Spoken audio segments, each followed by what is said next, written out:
मेरी खाला नूर के घर में कई सालों तक औलाद ना हो सकी थी और वो तन्हाई में जी रही थी, जबकि खालू फरहान इनकी मोहब्बत का सहारा थे। फिर एक दिन अचानक खालू की वफात हो गई और खाला नूर घर में बिल्कुल अकेली रह गई। हम 5 बहन भाई थे और अम्मी ने मुझे, जो सबसे छोटा था, खाला के हवाले कर दिया ताकि इनकी तन्हाई दूर हो। यानी अब मैं अपने घर की बजाय खाला के घर रहने लगा था। मैं भी जवानी की दहलीज पर कदम रखने वाला नौजवान था और जिंदगी की खूबसूरतियों को महसूस करने लगा था। पहले महीने तो खाला का रवैया मेरे साथ बहुत अच्छा रहा और वो मुझे बेटे की तरह प्यार करती थी।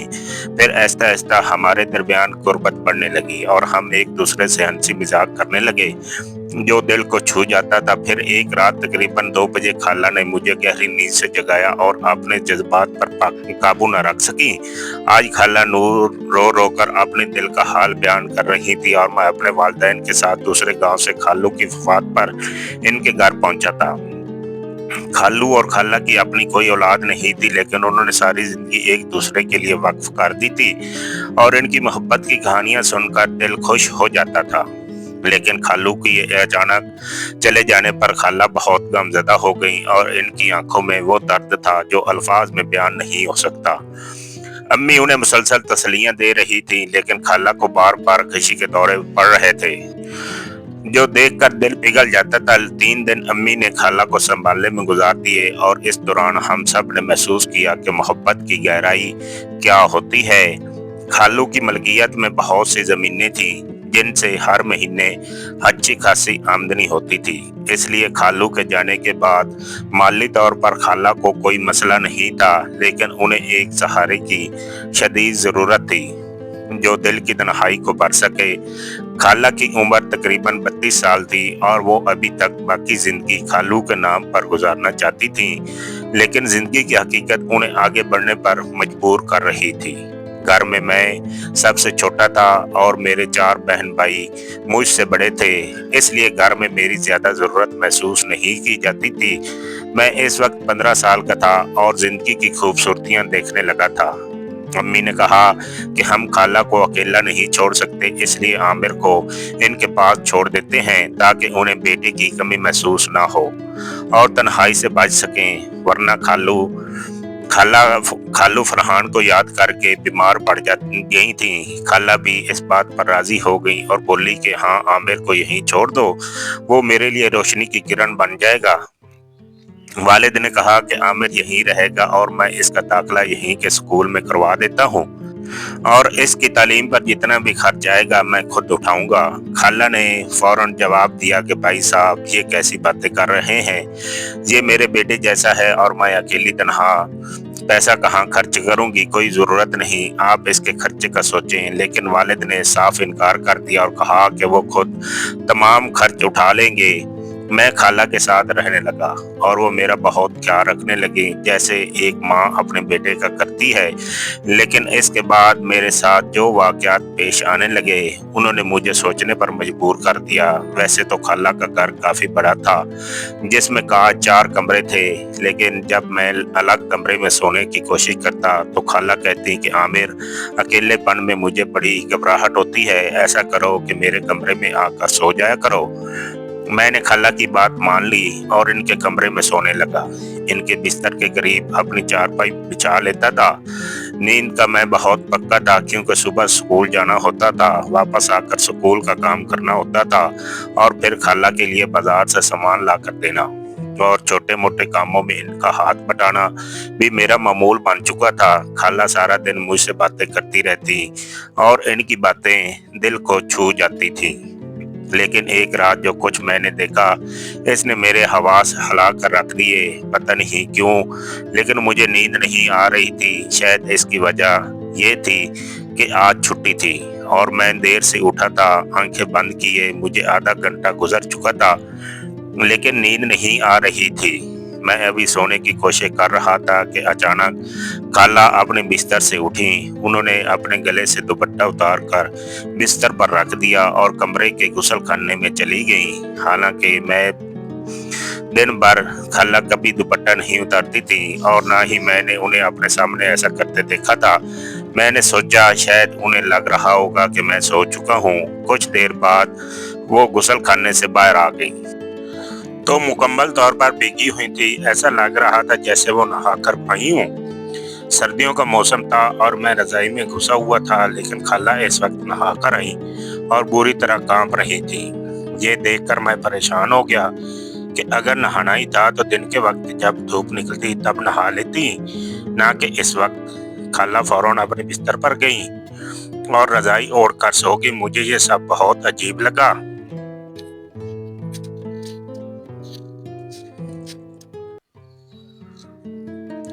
सुबह जब मैं स्कूल के लिए उठा तो खुद से रहा ना गया और खाला से पूछ लिया कि खाला, आप रात को नहाने क्यों गई थी?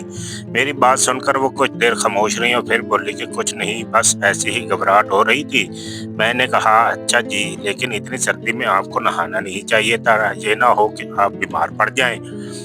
तो वो कहने लगी कि कुछ नहीं होता, तुम रात को जाग रहे थे क्या? मैंने जवाब दिया, हाँ, देर से उठा था ना, इसलिए। फिर मैंने नाश्ता किया और स्कूल चला गया। लेकिन जब स्कूल से वापस आया तो देखा कि खाला सब्जी काटते हुए किसी गहरी सोच में गुम थी। इनके घर का दरवाजा अक्सर खुला रहता था, बल्कि गांव के तमाम लोग घरों के दरवाजे सुबह खुलते थे और रात को सोने से पहले ही बंद किए जाते थे। एक दूसरे के घरों में आना जाना भी आम बात थी। मैं जैसे ही घर में दाखिल हुआ तो देखा कि खाला तख्त पर बैठी सब्जी काट रही थी। मैंने सलाम किया, लेकिन वो अपने ख्यालात में इस कदर गुम थी कि ना मेरा सलाम सुना और ना ही मेरी तरफ देखा। मैं इनके करीब जाकर बैठ गया और कहा कि खाला। ये सुनकर वो बुरी तरह चौंक गई। कहने लगी, तुम वापस आ गए? कब आए? मैंने कहा, अभी आया हूँ। आप पता नहीं किस सोच में गुम हैं। फिर मुझे लगा शायद वो खालू को याद कर रही होंगी। मैं कहने लगा कि आप अगर खालू को याद करती रहेंगी तो बीमार पड़ जाएंगी, अपना ख्याल रखा करें। मेरी बात सुनकर वो मुस्कुरा दी और कहने लगी कि अच्छा ठीक है, ऐसा करो, चलो जाकर नहा लो, मैं तुम्हारे लिए रोटी बना देती हूँ। मैंने कहा, ठीक है। मैंने महसूस किया कि अब खाला हर वक्त किसी न किसी गहरी सोच में गुम रहती थी। पहले तो वो खालू को याद करते हुए मुझसे बातें किया करती थी, लेकिन आजकल वो बिल्कुल खामोश रहने लगी थी और जरा सी आहट पर यूं चमक जाती थी जैसे कुछ गैर मामूली हो। रात को जब मैं सो रहा था तो मुझे लगा कि खाला ने मुझे देखा। मेरी आंखें बंद थी, लेकिन मैंने हल्की से आंखें खोल कर देखा। कमरे में अंधेरा था, लेकिन खिड़की से आने वाले चांद की रोशनी में खाला का साया वाजे नजर आ रहा था। वो मेरी चारपाई के करीब आई, शायद ये देखने के लिए कि मैं सो रहा हूँ या जाग रहा हूँ। जब उन्हें लगा कि मैं सो चुका हूँ तो वो दोबारा वापस चली गई। इस बार खाला 2 घंटे बाद गुसल खाने से बाहर आई और इस बार भी नहा कर आई थी। मैं हैरान था कि वो गुसल खाने में इतना वक्त क्यों लगा रही हैं। इतनी सर्दी में 2 घंटे नहाना किसी सेहतमंद इंसान के भी बस की बात नहीं थी। जब वो बाहर आई तो बुरी तरह कांप रही थी। इनका पूरा वजूद सर्दी से लरज़ रहा था, लेकिन पता नहीं वो क्यों नहा कर आई। ये सब देखकर मैं बहुत हैरान था। वो ही हुआ जिसका मुझे डर था। अगले ही रोज जब मैं उठा तो खाला मुझे नाश्ता बनाकर देने के लिए नहीं उठी थी।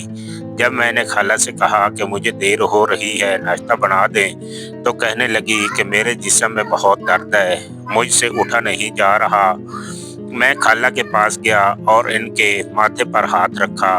वो तो बुरी तरह बुखार में तप रही थी। मैंने कहा कि ये बुखार आपको इसलिए हुआ है क्योंकि आप रात को नहाती हैं। आज रात भी आप नहाने लगी थी और पूरे 2 घंटे बाद वापस आई। ये सुनकर इनकी बुखार से बंद आंखें भी खुल गईं। कहने लगी कि तुम्हें कैसे पता? मैंने कहा कि खाला, मुझे नींद नहीं आ रही थी।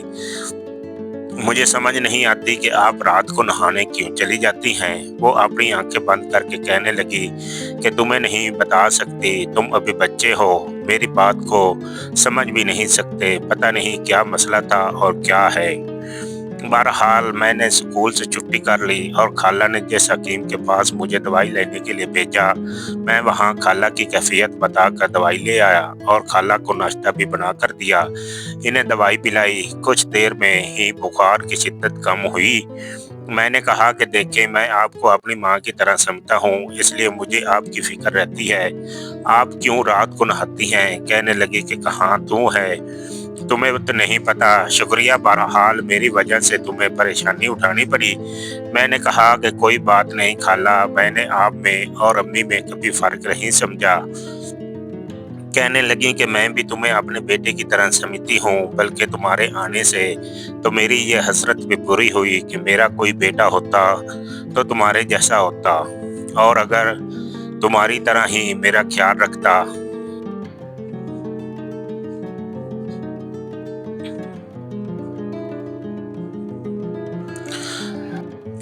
2 दिन मैं स्कूल नहीं गया, खाला की इतनी खिदमत करता रहा। तीसरे दिन इनकी तबीयत खतरे पे बेहतर हुई, लेकिन मैंने अपना नाश्ता खुद बनाया और नाश्ता करके स्कूल चला गया। लेकिन जैसे ही मैं वापस आया तो मेरी खाला रो रही थी। मैं घर के अंदर दाखिल हुआ तो मैंने कहा कि खाला, आपकी तबीयत ठीक नहीं है, आप क्यों रो रही हैं? कहने लगी कि मेरे बस में नहीं है, लेकिन मुझसे बर्दाश्त नहीं होता। मैंने कहा, खाला, आपसे क्या बर्दाश्त नहीं होता? क्या हुआ है आपको? कुछ देर तो वो मेरे चेहरे की तरफ देखती रही, फिर अपने कमरे में जाकर कुंडी लगा ली। मैं परेशान हो गया और कमरे का दरवाज़ा खटखटाने लगा। कहने लगी कि आमिर, कुछ देर के लिए मुझे तन्हा छोड़ दो। तुम्हारा खाना बावर्ची खाने में तैयार करके रख दिया है, वो खा लो, वो मुझे तंग न करो। मैं खुद ही कमरे से बाहर आ जाऊंगी। लेकिन मेरे दिल को बेचैनी ने ना जकड़ लिया था, इसलिए मैं सेहन के कमरे में खुले वाली खिड़की से अंदर झांक कर देखने लगा। जो मंजर मेरी आंखों ने देखा, मेरे तो हवास गुम हो गए। खाला इस वक्त मुकम्मल तौर पर आज़ाद थी। अगले ही पल में फौरन खिड़की से हट गया और अपनी आंखों में हाथ रख लिया। दिल तो जैसे मेरे सीने में ही थम चुका था। ये मैंने क्या कर दिया था? जाने अनजाने में ही सही, मैंने खाला को इस हालत में देख लिया था। इससे ज्यादा मैं कुछ सोच भी नहीं सकता था। मुझे इस वक्त अपने आप से नफरत होने लगी कि मैंने खिड़की से क्यों झांका। मेरा तो ये अंदाजा था कि वो कमरे में बैठकर रो रही होंगी। पहले ही इनकी तबीयत ठीक नहीं थी और मैं ये नहीं चाहता था कि वो जुदाई में अफसर्दी का शिकार हो जाएं। लेकिन जो कुछ मैं देख चुका था वो मेरे गुमान में भी नहीं था। मैं फौरन खिड़की से हटकर सहन में चारपाई पर बैठ गया। बावर्ची खाने में मेरे लिए खाना रखा था और भूख भी बहुत लगी थी। लेकिन जो कुछ मैं देख चुका था, इसके बाद मेरी भूख बिल्कुल खत्म हो चुकी थी। पूरे 1 घंटे बाद कमरे का दरवाजा खुला। खाला कमरे से बाहर आई और एक नज़र मुझ पर डालने के बाद सीधा बावर्ची खाने में गई। इनके बाल भीगे हुए थे और आंखों में एक अजीब सी लाली दिखाई दे रही थी। ऐसे लग रहा था जैसे बहुत ज्यादा रोने की वजह से इनकी आंखें सूज चुकी हों।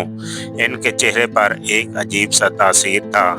वो बावर्ची खाने में गई और जब खाना ठंडा पड़ा था देखा तो वहीं से बोली कि आमिर, तुमने खाना नहीं खाया? अरे बेटा, ये क्या तरीका है? मैंने तुम्हारे लिए ये खाना बनाया था। मैं तो खाला से निगाहें मिलाने के भी काबिल नहीं था, क्योंकि जिस हालत में इनको देख चुका था, मेरा तो यही दिल चाह रहा था कि जमीन फटे और मैं इसमें धंस जाऊं। खाला मेरे पास आ चुकी थी। मेरे पास बैठकर बोलने लगी कि बेटा, खाना क्यों नहीं खाया? मैंने तो तुम्हारी पसंद की सब्जी बनाई थी। क्या स्कूल में कुछ खा के आ चुके हो? मैंने नफ़ी में सर हिला दिया था। मैंने कहा कि आप मुझसे क्या छुपा रही हैं? मेरे सवाल पर खाला फौरन चौंक गई। कहने लगी कि कुछ भी नहीं। तुम ऐसा सवाल क्यों कर रहे हो? मैंने तो तुम्हें कहा था ना कि मैं कुछ देर बाद कमरे से बाहर आ जाऊंगी। मेरी तबीयत कुछ ठीक नहीं थी। मैंने कहा ना, मेरी मुश्किलात को समझो। फिर क्यों तुम मुझे ऐसे तंग कर रहे हो? चलो शाबाश, खाना खा लो। लेकिन मैं वहीं पर रह गया। कहने लगा कि सच बताएं, आप इतनी परेशान क्यों रहती हैं? पहले तो आप ऐसी नहीं थी जैसी अब हो चुकी हैं। ज़रा ज़रा सी बात पर चौंक जाती हैं और फिर बुखला जाती हैं। मेरी बातों का ठीक से जवाब नहीं देती। आखिर क्या मसला है आपको? क्या मेरे यहाँ रहने से आपको कोई परेशानी है? अगले ही पल खाला मेरे मुंह पर हाथ रख चुकी थी। कहने लगी कि आमिर, तुम कैसी बातें कर रहे हो? मैं तो तुम्हें अपना बेटा समझती हूँ। बस तुम्हारे खालू की कमी मुझे बहुत ज्यादा महसूस होने लगी है। जब भी तुम्हारे खालू मुझे याद आते हैं तो मैं अपने जज्बात पर काबू नहीं रख सकती। मेरी आंखें नम हो जाती हैं, मैं रोने लगती हूँ और एक अजीब सा तनाव महसूस करती हूँ। यही चाहती हूँ कि ज्यादा से ज्यादा वक्त तन्हा गुजारूं। बहरहाल मैं ये बात मान भी लेता कि खाला खालू के गम में घुल कर ऐसी हुई है। लेकिन कुछ रोज बाद जो चीज़ मैंने नोट करना शुरू की वो बड़ी ही हैरानकुन थी। खालू की जितनी भी तस्वीरें पूरे घर में लगी हुई थी, यहाँ तक कि खालू और खाला के कमरे में वो सारी तस्वीर खाला ने उतार कर एक बॉक्स में बंद करके स्टोर रूम में रखवा दी थी। कमरे में सिर्फ इनकी अपनी तस्वीर बाकी रह चुकी थी। जब मैंने ये मंजर देखा तो मुझे बड़ा दुख हुआ। खाला से कहने लगा कि खाला, आपने खालू की तस्वीरें क्यों उतार दी हैं? कहने लगी कि कुछ नहीं बेटा, तुम्हारे खालू की तस्वीरें देखती हूँ तो मेरा दिल दुखता है। बार बार तुम्हारे खालू मुझे याद आने लगते हैं। मैं अब इनकी यादों के साथ साथ जिंदगी में आगे बढ़ना चाहती हूँ। अगर मैं यूं इनकी तस्वीरों को दिन रात देखती रही तो तुम जानते हो ना, मेरी तबीयत मज़ीद बिगड़ती चली जाएगी। बात भी ठीक थी। फिलहाल के लिए इन तस्वीरों को स्टोर रूम में रख देना ही बेहतर था। मैंने अपने हाथों से ही सारी तस्वीर को स्टोर रूम में एक बॉक्स में बंद करके रखा था। मगर इसके बाद खाला मुझे काफ़ी खुश लगने लगी थी। हर वक्त सोच में तो गुम रहती थी, मगर अब तो कभी कभी गुनगुनाती भी रहती थी। अपने ही ख्याल में मगन रहती थी। पहले से ज़्यादा नखरी नखरी लगने लगी थी। अब भी वो नहाने के लिए रात को ही जाती थी। मुझे ये बात बड़ी अजीब लगती। अब तो खैर मौसम भी काफ़ी बदल चुका था। एक रात मैं सो ही रहा था कि मुझे खाला की चीख की आवाज़ सुनाई दी। चीख सुनकर मैं बुखलाकर उठ बैठा। अपने बिस्तर से उठकर जब मैंने बिस्तर पर देखा तो खाला मौजूद ही नहीं थी। जब गुसल खाने की तरफ तवज्जो दी तो खाला शायद गुसल खाने में भी नहीं थी। इनके गुसल खाने की लाइट जल रही थी। मुझे ये डर होने लगा कि कहीं वो गुसल खाने में गिर तो नहीं गई। मैं फौरन उठा और गुसल खाने के करीब गया।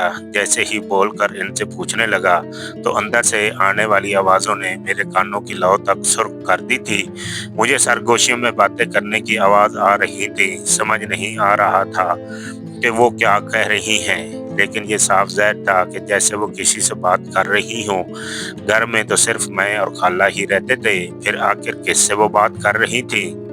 या फिर ये मेरा वहम था? अगले पल पानी गिरने की आवाज़ बंद हुई तो खाला की हल्की हल्की कराहने की आवाज़ें मुझे आने लगी।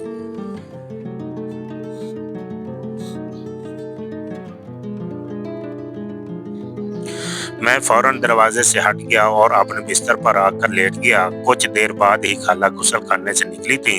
मैं अपना गर्दन मुकम्मल तौर से लपेट चुका था, क्योंकि खाला गुस्ल के तौलिए में ही बाहर आ चुकी थी। बाहर आकर उन्होंने अपने कपड़े निकाल कर बदले थे।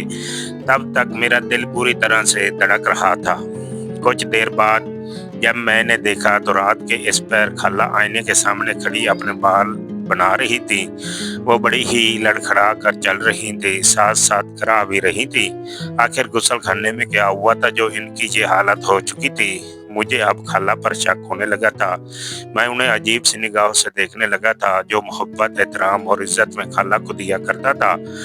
अब वो आहिस्ता आहिस्ता मेरे दिल से कम होने लगा था। मुझे ऐसे लगने लगा था जैसे खाला पहले जैसी नहीं रही। एक रोज तमाम तर सवालात के जवाब भी मुझे मिल ही गए। जब आधी रात को खाला उठी और कोई चीज अपने दराज से निकाल कर गुसल खाने में ले जाने लगी। जैसे ही खाला गुसल खाने में गई तो मैं भी इन्हीं के पीछे उठकर चला गया था। फिर थोड़ी अजीब और गरीब सी आवाजें आईं और बिल्कुल खामोशी छा गई चुकी थी। मैंने गुसल खाने के दरवाजे को हल्का सा धकेला तो हैरत की कोई इंतहा ना रही, क्योंकि खाला दरवाजा बंद करना भूल गई थी। डरते डरते ही सही मैंने थोड़ा सा दरवाजा खोला तो अंदर का मंजर देखकर हैरान रह गया। खाला तो गुसल खाने में थी ही नहीं। आखिर वो कहाँ जा सकती थी? जब अंदर आकर देखा तो सामने रोशनदान पर नजर पड़ी। वो रोशनदान इतना बड़ा था कि कोई भी इस रोशनदान से गुजर कर जा सकता था। मेरे दिमाग ने तो काम करना ही छोड़ दिया था। जैसे ही मैंने रोशनदान में झांक कर देखा तो दूसरी जानिब सीढ़ियां पड़ी थी। खाला आखिर रात के पैर कहाँ जा सकती थी? मैंने वो सब चीजें तो वहीं पर रख दी, लेकिन खुद घर से बाहर जाकर देखने लगा। ठीक 2 घंटे बाद मुझे खाला एक गली से आती हुई दिखाई दी। तेज तेज कदम उठाकर घर के पिछले दरवाजे से अंदर दाखिल हुई और फिर वहीं पर मौजूद सीढ़ियों से वो सीढ़ियां चढ़कर गुजर खाने के रास्ते अंदर आ चुकी थी। आखिर रात के इस पैर किससे मिलने के लिए गई थी? क्या चीज थी इनके हाथ में जो वो दराज में दोबारा से रख चुकी थी? मैं खाला को शक की नजर से देखने लगा था। अगले रोज जब मैंने खाला की गैर मौजूदगी में इनका दराज खोल कर देखा तो वहाँ पर एक छोटा मोबाइल पड़ा था जो कि बहुत पुराना था। हमारे यहाँ औरतों को मोबाइल इस्तेमाल करने की इजाज़त नहीं थी। यहाँ गांव में तो बिल्कुल भी नहीं थी। मेरे खालू भी ज़रा सख्त मिजाज के थे। ये मोबाइल भी खालू का ही था। मैंने आज से पहले खाला के इस कमरे में कभी भी तलाशी नहीं ली थी, लेकिन जब इनका वो मोबाइल उठाकर मैंने कॉल हिस्ट्री चेक की और देखा तो मेरी हैरत की कोई इंतहा न रही। इसमें एक गैर शनासा नंबर महफूज था जो हमारे घर में किसी का भी नहीं था। खाला इस पर घंटों बातें करती रहती थी। मेरे हाथ में अभी वो मोबाइल मौजूद था कि खाला की आने की आवाज़ आई। मैंने मोबाइल वापस रखा और कमरे से बाहर चला गया। इस रात जब खाला उठकर गुस्ल खाने के रास्ते बाहर की तरफ जा रही थी तो मैं भी इनका ताक़ुब करते हुए पीछे ही जाने लगा। वो एक घर के अंदर जा चुकी थी। वो घर भी इसी गांव के आखिर में था। दरवाज़ा खुला था, इसलिए मैं भी अंदर ही दाखिल हो गया। खाला एक 25-26 साल नौजवान रेहान के साथ करीब थी और वो नौजवान भी मेरी खाला से बहुत करीब था। दोनों ही खड़े बातें कर रहे थे। वो नौजवान कह रहा था कि तुम कब अपने घर वालों से बात कर रही हो? मैं मज़ीद इंतज़ार नहीं कर सकता। देखो, मैं तुम्हें इस घर की मलका बनाना चाहता हूँ। मगर मेरी खाला कह रही थी कि हमारी उम्रों में बहुत फ़र्क है। तुम तो कुंवारे हो मगर मैं बेवा हूँ। तुम्हारे खानदान में तो कहराम मच जाएगा। फिर मैं आखिर कैसे यकीन कर लूं कि तुम शादी के बाद भी मुझसे इतनी मोहब्बत करोगे? वो दोनों एक दूसरे से बहुत करीब थे और इस तरह की बातों में लगे हुए थे। वो नौजवान खाला से बार बार शादी की फरमाइश कर रहा था। कह रहा था कि मैं आपको अपनी बीवी तस्लीम कर चुका हूँ। वो तो शायद मियाँ बीवी जैसा रिश्ता भी कायम कर चुके होंगे। जब खाला इस घर से निकली तो मैं गुस्से से उन्हें ही देख रहा था। मुझे खड़ा देखकर इनके हवास गुम हो चुके थे। हम दोनों ही घर आ चुके थे मगर मैं गुस्से से कह चुका था कि आपको शर्म नहीं आई? मेरे मरहूम खालू को रूह को इजाज़त देते हुए मैं अभी अपनी अम्मी को कॉल करके बताता हूँ। मगर वो मेरे आगे हाथ जोड़ चुकी थी, रोने लगी और कहने लगी कि ऐसा कुछ मत करना, खुदारा मेरा राज रखो। मैंने तुम्हें बेटा माना है। अगर तुम कहोगे तो मैं अपनी सारी ज़मीनें तुम्हारे नाम कर दूंगी। मगर ऐसा मत करना। तुम्हारे खालू ने भी कभी मुझे वो खुशी दी ही नहीं थी जिसकी मैं मुस्तहिक थी। वो तो कभी मुझे वो अहमियत देते ही नहीं पाए थे। जब तुम्हारे खालू हयात थे तब भी वो ये नौजवान मुझे देखने के बाद यही कहा करता था, अगर तुम कुंवारी हुई थी तो मैं तुमसे शादी करता। अब जब तुम्हारे खालू की वफात हो गई है तो ये बार बार मुझसे शादी करने के लिए उकसा रहा है। दिल ही दिल में मैं भी इससे मोहब्बत कर बैठी हूँ, क्योंकि जो प्यार तुम्हारे खालू ने मुझे देना था वो सब कुछ ये नौजवान मुझे दे रहा था। मैं इससे शादी तो करना चाहती हूँ मगर मुआशरे से डरती हूँ कि लोग क्या कहेंगे। खाला की बात सुनकर मैं खामोश हो चुका था। बहरहाल इस मामले के बारे में मैंने अपने माँ बाप को भी बता दिया था। अगले ही रोज वो वहां पर आ चुके थे। सारा मामला सुलह के साथ ही हल करना बेहतर था, इसलिए गुनाह करने से तो बेहतर था कि इन दोनों को हलाल रिश्ते में ही बांध दिया जाता है।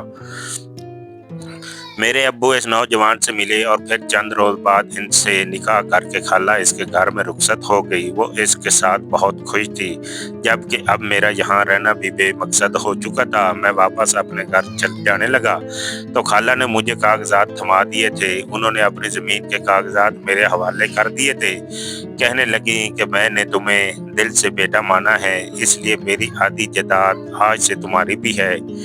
दोस्तों, इस वीडियो से मुतल्लिक कमेंट सेक्शन में हमें अपनी कीमती राय से ज़रूर आगाह कीजिएगा और अगर वीडियो अच्छी लगे तो वीडियो को लाइक करने के साथ साथ मज़ीद ऐसी वीडियोस देखने के लिए इस चैनल को भी ज़रूर सब्सक्राइब कर लीजिएगा। शुक्रिया। लेकिन ये कहानी अभी ख़त्म नहीं हुई, क्योंकि इसमें मोहब्बत की गहराई और ज़िंदगी की हकीकतों का सफ़र जारी है। नूर, जो एक खूबसूरत और एहसास दिल की मालकन थी, इनकी ज़िंदगी में फरहान की मोहब्बत एक सितारा थी, लेकिन इनकी वफात ने एक खला छोड़ दिया जो भरना मुश्किल था। आमिर को आना इनके लिए एक नई उम्मीद था और वो उसे अब बेटे की तरह प्यार करती थी। रेहान, जो एक जवान और दिलकश नौजवान था, इसकी आंखों में नूर के लिए एक खास चमक थी जो मोहब्बत की निशानी थी। वो हमेशा सोचती थी कि जिंदगी दोबारा कब मुस्कुराएगी। रेहान की बातें इनके दिल को छू जाती थीं और आहिस्ता आहिस्ता एक नई मोहब्बत का आगाज हुआ। नूर सोचती थी कि शायद ये किस्मत का लिखा है। रेहान कहता था कि नूर तुम मेरे दिल की धड़कन हो, और नूर मुस्कुरा कर कहती थी कि रेहान तुम मेरे लिए एक ख्वाब हो जो सच हो गया। वो दोनों की मुलाकातें दिल को खुश करती थीं और जिंदगी में नई रौनक आई। आमिर ने जब ये देखा तो पहले तो हैरान हुआ, लेकिन फिर समझा कि मोहब्बत की कोई उम्र नहीं होती। नूर और रेहान की मोहब्बत एक मिसाल बन गई और इनकी शादी ने सबको खुश कर दिया। आमिर खुश था कि खाला को सच्चा प्यार मिला। जिंदगी की खूबसूरती मोहब्बत में है और ये कहानी हमें ये सिखाती है कि दिल की आवाज़ सुनो। नूर और रेहान खुशी से जी रहे थे और आमिर अपनी ज़िंदगी में आगे बढ़ रहा था। ये थी एक रोमांटिक और दिलचस्प कहानी। अगर पसंद आई हो तो चैनल को ज़रूर सब्सक्राइब कीजिए और बेल आइकन दबा दीजिए ताकि आपको मेरी वीडियो मिलती रहे।